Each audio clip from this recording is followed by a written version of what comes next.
नमस्कार, बहुत स्वागत है आपका। आप देख रहे हैं भाग्य चक्र और मैं हूं आपके साथ शैलेंद्र पांडे।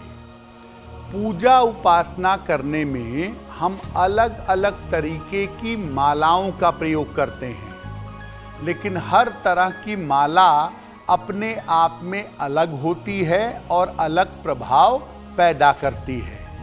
तो आज हम जानेंगे कि किस माला से किस मंत्र का जप किया जाए और वो कौन सी माला है जिससे हर तरीके के मंत्र का जप किया जा सकता है। आज हम आपको बता रहे हैं माला के प्रयोग के नियम क्या हैं और अलग अलग तरीके की मालाओं का महत्व क्या है। सबसे पहले जानते हैं कि माला का पूजा उपासना में क्या महत्व है। देखिए, हम जो भगवान से प्रार्थना करते हैं या भगवान की उपासना करते हैं, उसके अलग अलग तरीके हैं। कभी हम सरल शब्दों से करते हैं, कभी कीर्तन गाते हैं और कभी मंत्रों से भगवान से प्रार्थना करते हैं। मंत्र सबसे ज्यादा प्रभावशाली माने जाते हैं, क्योंकि मन्नात् तारयेति यस्तु सः मंत्रः, जो मन का तारण कर दे, मन को मुक्त कर दे, वो मंत्र है। और मंत्र जो है ये मन को तुरंत एकाग्र कर देते हैं और शीघ्र प्रभाव प्रदान करते हैं। हर मंत्र से अलग तरह का प्रभाव पैदा होता है और अलग तरह की शक्ति उत्पन्न होती है। इसीलिए अलग अलग मंत्रों का जप करने के लिए अलग अलग तरह की मालाओं का प्रयोग किया जाता है।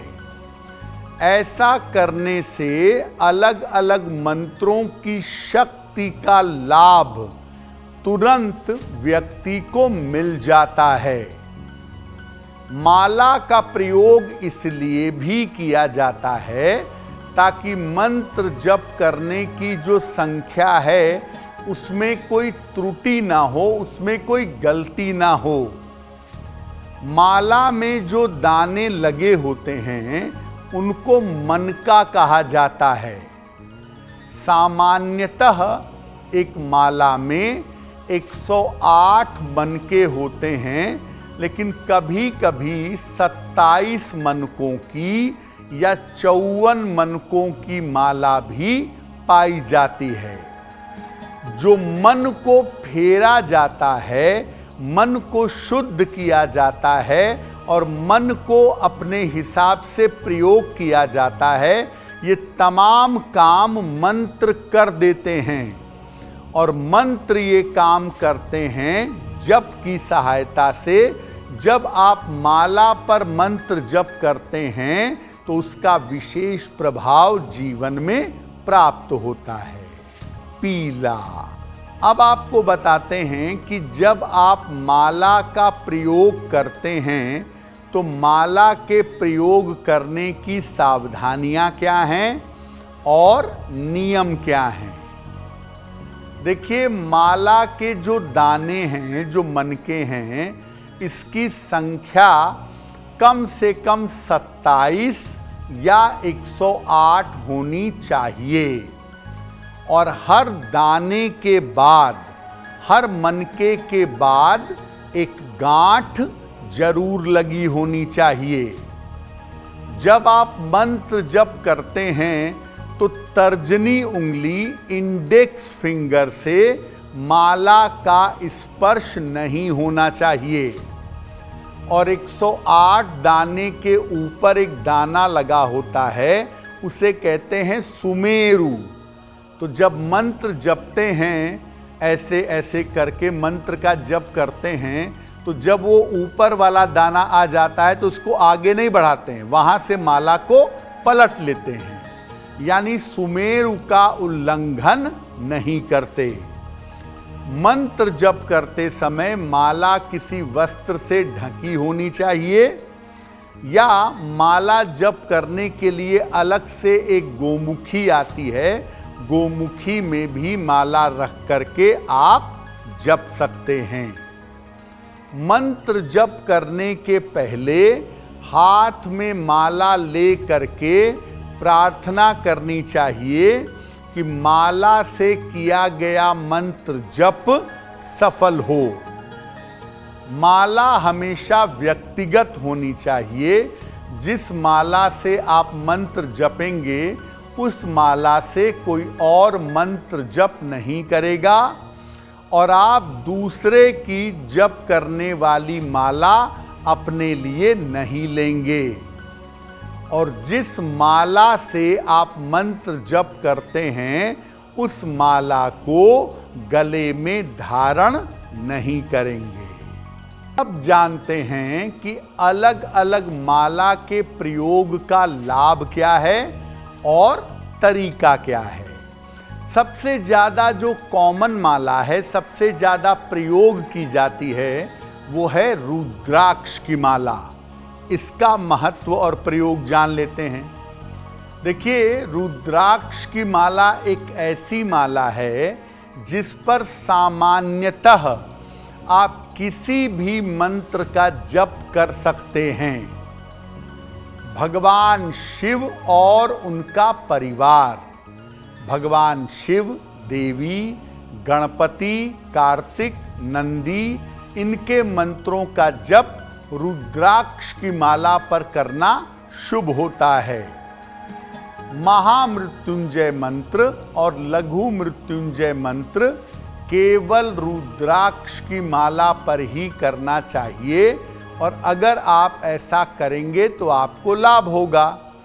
और याद रखिए, आपके पास कोई माला नहीं है, आपको कई तरीके के मंत्रों का जप करना है, तो आप रुद्राक्ष की माला लीजिएगा, क्योंकि उस माला से आप हर मंत्र का जप कर सकते हैं। दूसरी माला है स्फटिक की माला।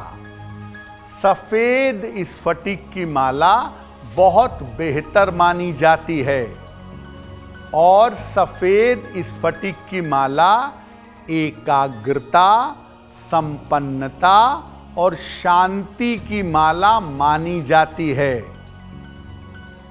मां सरस्वती के और मां लक्ष्मी के मंत्र अगर आप सफेद स्फटिक की माला से जपें तो बहुत उत्तम होगा।